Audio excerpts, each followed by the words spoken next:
Бірнеше күннен кейін Иса Капернаумға қайта оралды. Жұрт оның сол қаладағы бір үйде екенін естіп білді. Содан адамдар сол жерге көптен жиналып, тіпті есік алдында тұратын орында қалмады.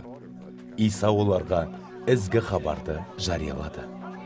Сол кезде 4 кісі сал болып ауырған бір адамды Исаға көтеріп алып келді. Бірақ халықтың көптігінен олар оған жақындай алмады. Сондықтан үйдің сыртқы сатысымен жоғары көтеріліп, жалпақ төбесін ашты. Содан олар аурудың жатқан төсенішін арқанмен байлап, оны төменге Исаның алдына түсірді.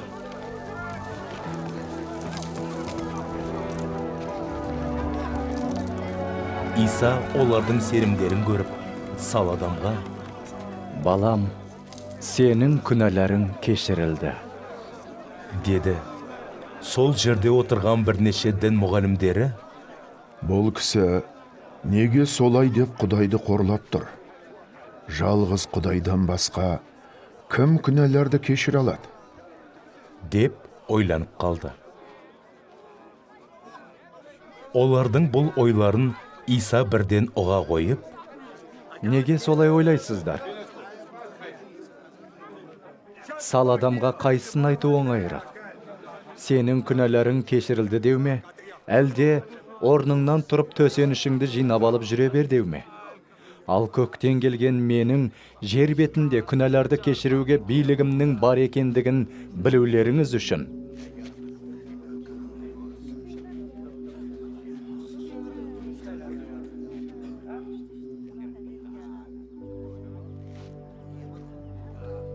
деді де сал адамға қарап: Саған айтам, орныңнан тұр да төсенішіңді жинап алып үйіңе бар, деп тапсырды. Ауру адам сол сәтті-ақ сауығып, орнынан тұрды да төсенішін жинап алып, бәрінің көзінше шығып кетті. Барша жұрт таңғалысып: «Біз ешқашанда мұндайды көрген емеспіз», деп Құдайға мақтау айтты.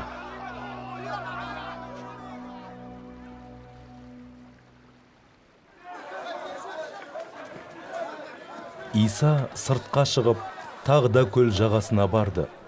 Күллі халық қасына жиналып, Иса оларға тәлім берді.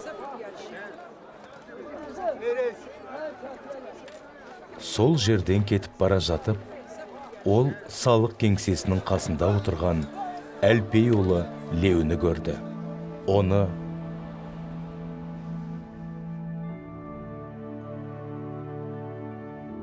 «Соңымнан ер», деп шақырды.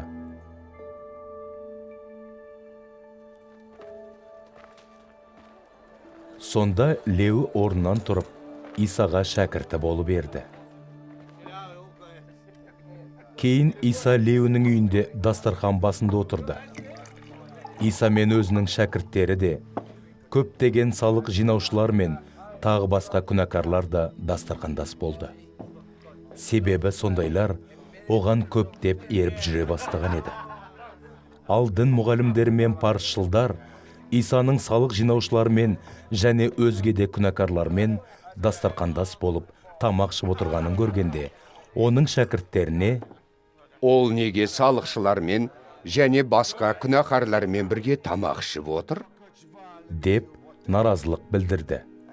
Мұны естіген Иса әлгі діндарларға былай деп жауап берді: «Дәрігер дені сауға емес, ауру адамға қажет.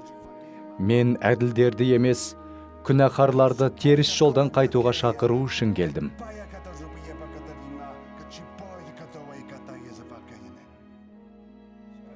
Жақия пайғамбардың және парызшылдардың шәкірттері жиі ораза ұстайтын. Кейбіреулер Исаға келіп: «Жақияның және парызшылдардың шәкірттері ораза ұстайды. Ал сіздің шәкірттеріңіз неге ораза ұстамайды?» деп сұрады. Иса оларға астарлап, былай деп жауап берді: «Күйеу жігіт қастарында болғанда тойға келгендер ораза ұстай ала ма? Әрине ұстай алмайды. Бірақ та күйеуді қастарынан алып кететін күн туады. Сол кезде олар ораза ұстайтын болады. Ескі киімді жаңа матамен жамамас. Олай етсе, жамау отырып, ескі матадан жолынып қалады. Сонда жыртық бұрынғысынан бетер үлкен болады. Сондай-ақ жас шарапты ескі торсыққа құймас. Олай етсе, быршып ашыған жас шарап торсықты жарып, ағып кетеді. Торсық та пайдадан қалады. Керісінше, жас шарапты жаңа торсыққа құйған дұрыс.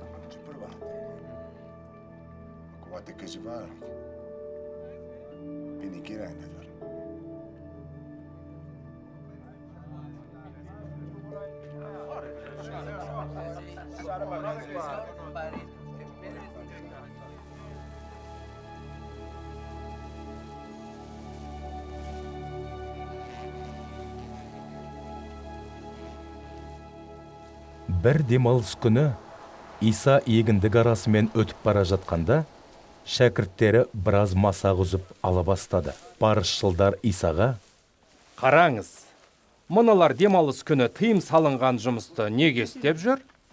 деп наразылық білдірді. Иса оларға былай деп жауап қайырды: Дәуіт пайғамбар мен оның қасындағылар мұқтаждық көріп, ашыққан кезде не істегенін оқымап бедіңдер? Әбиатар бас діни қызметкер болған сол заманда Дәуіт Құдайдың киелі үйіне кіріп, тарту ретінде ұсынылған нанды өзі де жеп, қасындағыларға да берді емес пе? Ал заң бойынша сол нандарды діни қызметкерлерден басқа ешкімге де жеуге болмайды ғой. Бұдан кейін Иса: Адам демалыс күні үшін емес, демалыс күні адам үшін жаратылған.